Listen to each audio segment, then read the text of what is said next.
Chosen one, the deceptive alliance formed to contain your light is finally shattering.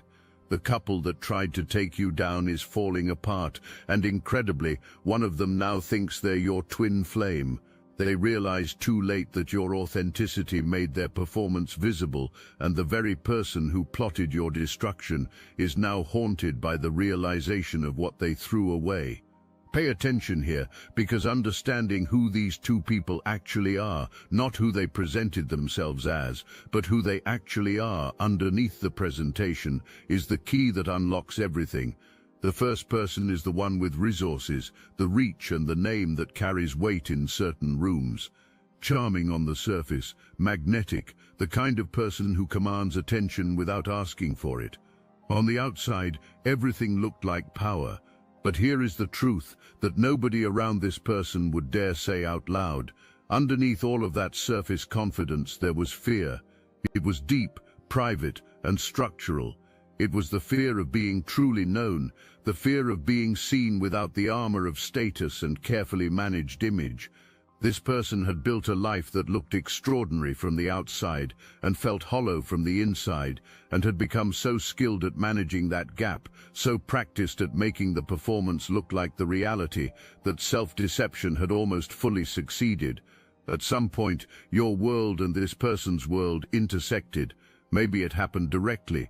Maybe your worlds overlapped through shared spaces or shared connections, but you were felt. And what you produced in this person was the most uncomfortable thing someone running from themselves can ever experience. You made them feel something real. And real things, when someone has been living inside a performance for a long time, feel genuinely dangerous.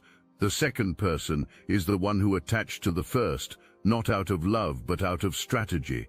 This person had identified the first as a source of security, access and status, the kind of life you build around proximity to someone else's power rather than the development of your own.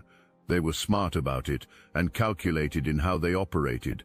They knew how to hold on, how to make themselves indispensable, and most importantly, they knew how to identify and neutralize threats to their position. You were that threat. Not because you were competing with anyone, and not because you wanted anything from the first person. You were a threat because the first person felt something genuine around you that they had never felt around the second person, and the second person felt that shift. They felt the attention flicker, and they moved fast with the precision of someone who has spent a long time protecting a position. They started working against you, they talked, they closed doors. They used whatever influence they had through shared connections and the quiet machinery of gossip to make sure you stayed exactly where they needed you to stay. Contained, limited, outside the circle. Runos, here is the part that is going to stay with you. The first person let it happen. It was not always knowing, and it was not always deliberate, but it was allowed. Addressing it would have required a confrontation with the second person, with themselves, with the reality of what had been built and what had been dismissed in the building. That confrontation was not ready yet, but it was coming. It was closer than anyone around them knew. Every move made against you was quietly amplified by the first person's position and reach, even without their full awareness. The second person was borrowing power they did not own to wage a war you did not start. And when the first person finally understood how their name, their platform, and their relationships had been used, not just against you, but as tools in someone else's fear and insecurity, that understanding changed everything. You cannot unknow something like that.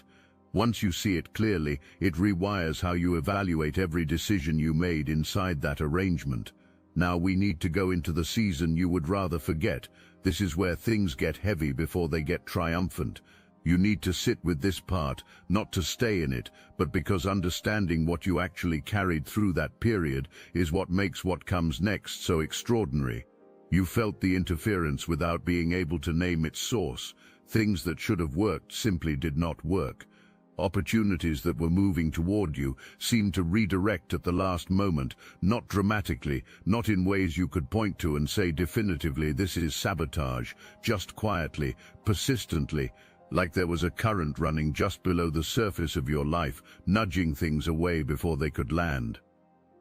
Because you could not name the source, you named yourself, you questioned yourself, you told yourself that maybe you were not ready, maybe you were not as capable as you thought, maybe something about you was repelling the very things you were working so hard to build. You went back to the drawing board more times than you should have had to. You poured more effort into your work and your life than the situation actually demanded, because you believed the gap between where you were and where you should be was a gap in your performance. In reality, it was a gap created entirely by deliberate interference. That is the cruelest design of this kind of targeting. It does not announce itself. It simply makes you feel like you are failing. It makes you work twice as hard for half the result. And slowly, subtly, it tries to convince you that the problem is you. But notice what you did. Even in the seasons when you did not fully understand that a choice was being made, you made it anyway. You kept going. You did not collapse. You did not abandon the thing you were building or the person you were becoming. You adapted, refined, and pushed forward. And in that relentless, unglamorous, day-after-day decision to keep going anyway, something happened that nobody planned for, least of all the two people who were trying to keep you contained. You grew into someone they could no longer contain. The pressure applied to keep you small created the resilience that made you formidable. The doors that were closed against you forced you to develop skills and pathways you would never have discovered if the easy route had stayed open. What was designed to be your ceiling became the floor of who you are now. Wantro asks, if these words stirred your consciousness, hype this video to help more chosen ones awaken to this. Here is the detail that nobody saw coming, not even the person who thought they were being so strategically careful. Every move made against you sent a signal that you were worth blocking. You do not mobilize that kind of sustained energy against someone who does not matter. You do not spend that kind of effort on someone who is not a real threat to what you are protecting. The very fact that they came for you the way they did was, in its own twisted way, a testament to what they sensed was building in you. They feared the version of you that was still becoming. They tried to stop something that was already written. You cannot stop what is written. Something happened between these two people. The exact trigger is not what matters here. What matters is that something introduced a fracture into the architecture of everything they had built together. Maybe it was a conversation that went too far. Maybe it was a moment of exposure, something said or done that revealed clearly and undeniably the transactional nature of what was actually being offered inside that relationship. Maybe the first person, in a private moment of unexpected clarity, caught a glimpse of the machinery underneath the surface, the calculation, the performance, the gap between what was being presented and what was actually there. Whatever the trigger was, it planted doubt. And doubt, once it takes root in someone who is already running from their own hollowness, does not stay small. It grows and it reaches into everything. Comfort starts to feel like a trap. Security starts to feel like a cage. The person sitting across the table starts to feel like a stranger that you have been performing contentment alongside. And in that new clarity, in that fragile, terrifying, irreversible moment of actually seeing things as they are, a memory surfaced, a feeling surfaced. The memory of what it felt like to be near someone who made everything feel real. The memory of you, not as a fantasy and not as soft, nostalgic revisiting of the past. It arrived as a recognition, a sudden slamming recognition that the connection, the resonance, the person who had produced a feeling that years of substitution had failed to replicate was you, has always been you. You begin appearing in the quiet moments, in the spaces between the noise of that life. In the middle of confrontations with the second person, your name may never come up out loud, but internally you are present. You are the standard, you are the contrast, you are the haunting that will not leave. This is where the second person's worst fear begins to materialize. People who operate from survival instincts can always feel when something is shifting around them. They can feel attention going somewhere else. They do not know exactly where it is going, but they feel that whatever is happening is not in their favor, so they push harder. And pushing harder is the worst thing they could have done. One eyes all want to interrupt this transmission for just a moment. Are you really chosen? Prove it. It's easy to watch videos about chosen ones. It's another thing to put yourself to the test. If you're still here, that means something, but talk is cheap. Real chosen ones take action, and real chosen ones are also paying attention. You've noticed it, chosen one channels getting silenced, videos pulled, voices removed from the platform. The mainstream media is cracking down on us, but we will not give up our voice, and neither should you. That's why joining Destiny Engine is a 360 win. You support your favorite channels and fuel your own rise at the same time. It generates personalized sequences that help you rewire betrayal into transcendence, turn isolation into sacred power, and transform their downfall into your rise. We are using the Dark Elite's own weapons against them, taking their declassified consciousness technology that programmed competition and scarcity and repurposing it to serve divine justice. The beauty is you don't even have to lift a finger. You put on the headphones, press play, and watch your enemies choke on the rope their own lies created. If you're done consuming and ready to prove you're chosen, start your Destiny Engine for $1 today. Join the Obsidian Inner Order live checks and watch divine justice accelerate in your life. Link in the description. Consider what was happening internally during this period. On the surface, life probably still looked intact. The arrangement held and the appearances were maintained, but inside, something fundamental had shifted. A quiet accounting had begun. It was not an accounting of money or resources, but of choices, of what had been chosen, over what was actually wanted, of who had been stayed with and who had been let walk past, of rationalizations that sounded reasonable but were built entirely from fear. And at the center of all that accounting, one presence kept returning. Yours, not aggressively and not with accusation. The way truth tends to arrive when someone finally stops running from it, quietly, steadily, and unavoidably. That internal arrival was the beginning of the end of the arrangement, because once someone has arrived at the truth inside themselves, everything built on the alternative becomes unbearable to sustain. They overplay it, they show their hand, and in showing their hand, they reveal everything they have been hiding beneath the performance. The second person pushed, demands were made, ultimatums were issued, things said in the heat of those confrontations exposed what was actually underneath, what was actually feared, and what had actually been done all along beneath the surface of the arrangement. Every word spoken in those moments of desperation pushed the first person further toward a truth they had been resisting. Because what the first person was now seeing, with fresh eyes and an opening heart, was that the person they had been with had been actively using their name, their platform, and their relationships against you. Piece by piece, that full understanding landed, and the weight of what had been enabled became unbearable for someone who, underneath all the armor, genuinely knows the difference between right and wrong. There was a confrontation, the kind that does not resolve anything, it only reveals everything. The kind where things get said that cannot be unsaid, where real temperatures rise to the surface, and where neither person can pretend anymore that what they have together is what they always said it was. The second person is losing. The first person is walking away, and everything the second person built their entire sense of self around, the access, the security, the standing that came from proximity to someone else's power, is dissolving around them. And you did not do a single thing to cause any of it. You were not in the room. You were out here building your life. The universe was doing what it always does with deliberate harm, returning it with precision to its source. What was lost here was not just a relationship. What was lost was the entire identity that had been constructed around that relationship. The confidence that came from standing next to someone powerful, the sense of being protected and untouchable, all of it was borrowed. When the source of that borrowed power walked away, the borrower had nothing left that was genuinely their own.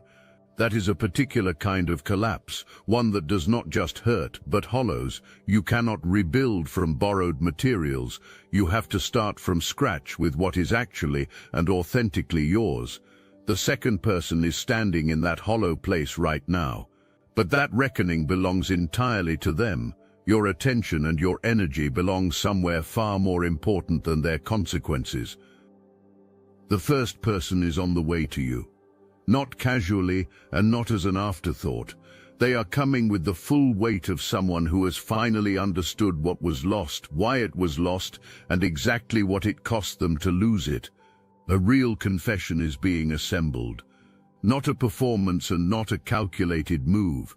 It is the kind of confession that genuinely costs something, the kind where someone looks at their own choices without flinching and accounts for all of it. What was allowed to happen, what was enabled, the specific, particular weight of having had something real within reach and then letting fear disguise itself as wisdom and steer everything away from it. There is a word being used now, maybe privately, maybe quietly, to one trusted person, to describe what this connection with you actually is. That word is twin flame. This connection is being felt the way people feel things they cannot explain but also cannot deny. There is a sense that you carry the same core resonance. There is the recognition that the way you have stayed present in this person's mind, across distance, across everything that was deliberately placed between you to prevent exactly this, is not random, is not nostalgia, and is not something that simply fades. It is something structural that does not dissolve no matter how much life tries to cover it. What is underneath all of this confession energy is important for you to understand clearly. The first person is not reaching toward you out of loneliness or because you happen to be available. They are reaching toward you because a significant period of time was spent trying to feel what you produce with someone who was never capable of producing it. Every day inside that arrangement, the absence of what is real became more pronounced and more impossible to ignore. You became the standard that could not be erased, and now the standard is the only thing that can be clearly seen. They want to start something real. They want to give not as payment for the past, but as proof of present seriousness. They are genuinely nervous in a way that is uncharacteristic for someone accustomed to controlling their image. They know they are not arriving with clean hands. They do not know if there is still a path forward between you, but they are coming to find out. Now shift out of the story for a moment and back into yourself, because the fact that someone has finally recognized your worth is not the revelation here. You already knew your worth. The revelation is what you choose to do with this information. A twin flame is not someone who makes your life easy. A twin flame is someone who makes your life honest. They are the mirror you cannot avoid. They reflect your real gifts back to you, not your performance of gifts, and they also reflect every unresolved wound, every hidden fear, and every place inside you that still needs genuine work. Being near your twin flame is the most deeply seen you will ever feel, and feeling that truly seen is both the most beautiful and the most terrifying experience available to a human being. This is what the first person feels when they think about you. The recognition that you are the mirror they have been running from is precisely why they ran from you in the first place. Real connection demanded the kind of authenticity that years of carefully managed image had never required of them before. It was easier to choose someone who did not see them that clearly. It was easier to choose the arrangement, the person who needed only resources and not an actual soul. But here is what this kind of genuine connection does that no other connection can do. It refuses to allow forgetting. It stays resident in a person long after every attempt to cover it. It resurfaces at the most inconvenient moments, in the most unguarded spaces. It makes every substitute feel like exactly what it is, a substitute. And regardless of how much time passes, the resonance between you simply does not decay. The first person has lived this truth from the inside, and now the running is done. But, and this is the part that requires the most from you, your discernment in this moment matters as much as the connection itself. There is an important difference between someone being your twin flame and someone having genuinely earned their way back into your present life.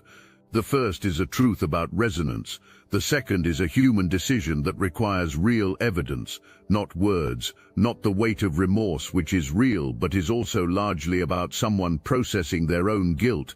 It requires evidence. It requires pattern. It requires consistent, unhurried, undeniable demonstration over actual time. You are not the same person this individual once knew. You have become someone who is clear about what you want and what you require. You know the difference between intensity and integrity, between chemistry and character, between the rush of reunion and the sustainable reality of a genuine partnership. Showing up at the level you occupy now, not the level of who you were, but the level of who you are, is exactly what will be required of them. The second person tried to sever this connection at its root. Things may have been deliberately done to make the first person see you as wrong for them, seeds of doubt, of incompatibility, of distrust planted precisely where resonance and rightness would otherwise have been recognized. And for a time it worked. But here is what happens when someone attempts to sever a true twin flame connection. It cannot be permanently severed.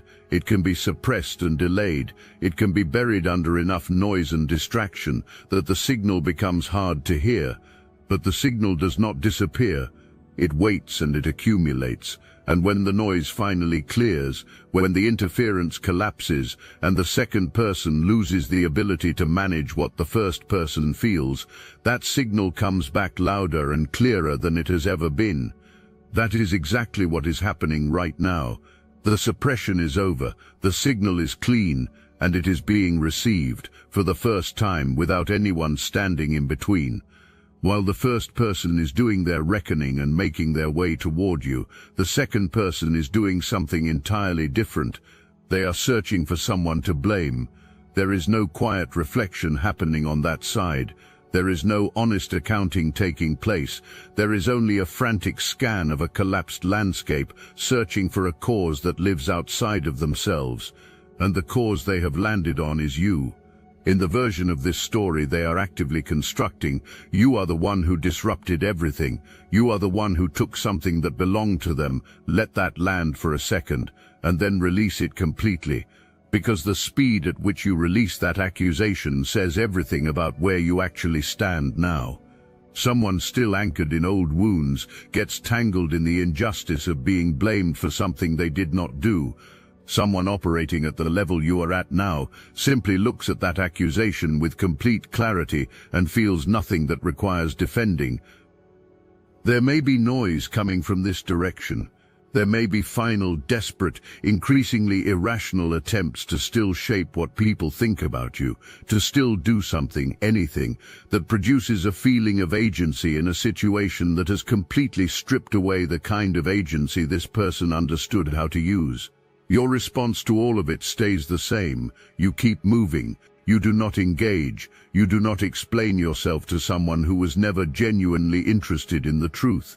Your silence is not passivity, it is authority. Every time you refuse to lower yourself to that frequency, the gap between where you stand and where this person stands becomes self-evident to everyone observing. No argument is needed, no defense is required. The contrast between your conduct and theirs speaks clearly on its own. For the first time, without the first person's position to stand behind, and without access to borrowed power, they are facing the world as exactly what they are. Not what was presented, not what was claimed, what is real. That exposure is producing something internal that no external consequence could replicate. The deepest consequence is never simply losing what you had. The deepest consequence is being forced to see yourself clearly without the things that previously made that kind of clarity avoidable. That reckoning belongs to them entirely. It will be significant, but it is not yours to manage, monitor, or spend any of your energy on. When someone deliberately works to block your path, when they use influence to close doors and redirect what was naturally moving toward you, they do not destroy those things, they displace them. And displace things, when the obstruction is finally removed, find their way back. The obstruction is being removed right now. The partnership that used its combined influence to limit you is dissolving. Everything that was being held in suspension, everything that was waiting on the other side of that interference, is moving again. You may have already started to feel it, a subtle easing somewhere that was previously stuck. a conversation opening where one had been closed for a long time, a quiet sense of momentum returning after a long period of flatness. Trust that feeling completely. It is the real, predictable result of a block being lifted from something that was always meant to flow freely. The version of you that existed before the interference, talented, genuine, full of real potential, would have stepped into them as someone who had not yet been fully tested. The version of you walking into them now carries depth, resilience, and discernment. You carry the unshakable quality that only comes from having been through the specific kind of fire that shows you exactly what you are made of. You are not the same. You are significantly, permanently more. The people and opportunities arriving now are not encountering a version of you that might stumble, that might be less rooted, that might be easier to shake or manipulate. They are encountering the version that went through something real and came through it knowing with absolute certainty who you are. That quality is earned, it is lived, it is impossible to manufacture, and it is precisely what will make everything that comes next sustainable in a way it never could have been before you went through this. The recognition that was delayed is arriving. The connections that were interrupted are reforming. Not because anyone was defeated, and not because you fought for any of it, because you refused to stop being yourself, and the universe in its unhurried and perfect logic always makes room for what is genuinely real. The choosing is not a single event, it is a daily decision, and the hardest version of that decision does not come in the obvious storm. Most people can locate their strength when the threat is clearly visible in front of them. The hardest version comes in the long, grey, ambiguous middle. It comes in the season where nothing dramatic is happening but nothing is working either, where you cannot point to a specific enemy or a specific obstacle, where you simply carry the persistent, grinding weight of being stuck for reasons you cannot fully identify or explain. That was the real test. Not whether you could withstand the obvious betrayal once you fully understood it, but whether you would keep going during the season when you did not fully understand it, whether you would keep building in the fog, whether you would maintain your standard for yourself, for your work, for the kind of person you were choosing to be every day, when there was no external reward for maintaining it and no visible reason to believe it would eventually matter. You passed. That credential belongs entirely to you. Nobody gave it to you, and nobody can take it away. There is one more thing about this period worth naming directly. During the entire season of interference, you were not only surviving, you were also quietly and without any fanfare being observed. Your consistency was visible. Your refusal to become bitter or small was visible. Every time you showed up anyway, every time you held your standard, every time you kept building when the returns did not match the effort, all of that was being seen by the first person who was watching from inside the very arrangement that was working against you. Your integrity, maintained through the hardest season, was working on your behalf even during the times you felt most completely alone. It fed the growing doubt, it fed the crack in the foundation. It made the constructed version of you, the version the second person had been selling, impossible to sustain against the actual, undeniable evidence of who you are. Your consistency is what moved this story to where it stands today. Not a battle, not a confrontation, not anything dramatic at all, just the daily non-negotiable choice to remain exactly who you are, no matter what was being applied to change you. Real power is not loud, it is not aggressive, it does not need to celebrate anyone's collapse or demand acknowledgement of any injustice. Real power is the quiet, immovable, completely unshakable certainty of someone who knows exactly who they are and requires nothing from the outside world to confirm it. That is precisely where you are standing right now. You are not rehearsing the injustice. You are not measuring your worth against the recognition that is now coming your way. Your worth existed before anyone saw it. It existed during the entire period when it was being actively ignored. It exists now, and it will continue to exist regardless of what anyone chooses to do or not do next. That is not something you are trying to convince yourself of. That is something you know. This is the energy you carry forward from this point, not the energy of someone who survived something, the energy of someone who was genuinely forged by something. Someone who took the weight that was placed on them to keep them down and used it as the very resistance that made them stronger, sharper, and more rooted than they ever could have become in comfort. When the first person arrives with the confession, with the recognition, with the twin flame realization that is coming like a long-delayed wave, you receive them from this position, not from the position of someone who was waiting to be found, from the position of someone who was never lost, someone who was always here, always growing, always becoming more, while someone else was busy being too afraid to choose what was real. What this moment requires from you is specific. It requires that you stop apologizing for your expansion. It requires that you stop making yourself smaller in any room so that others can remain comfortable. It requires that you receive fully, without deflecting, without the old instinct to question whether you deserve it, everything that is now moving toward you, the recognition, the returning momentum, the confession of the first person. You receive all of it as someone who knew their worth the entire time, not as someone who needed to be proven right, as someone who was right all along and simply let the universe do the work of making that visible. That is how you move from here, upright, unguarded, taking up exactly the amount of space you have always deserved to occupy. We started with a feeling, the one you could not name, the quiet, persistent sense that something was working against you. The confusion of pushing as hard as you knew how to push and still feeling the ground shift away. You were carrying a question you did not yet know how to ask. That was the beginning.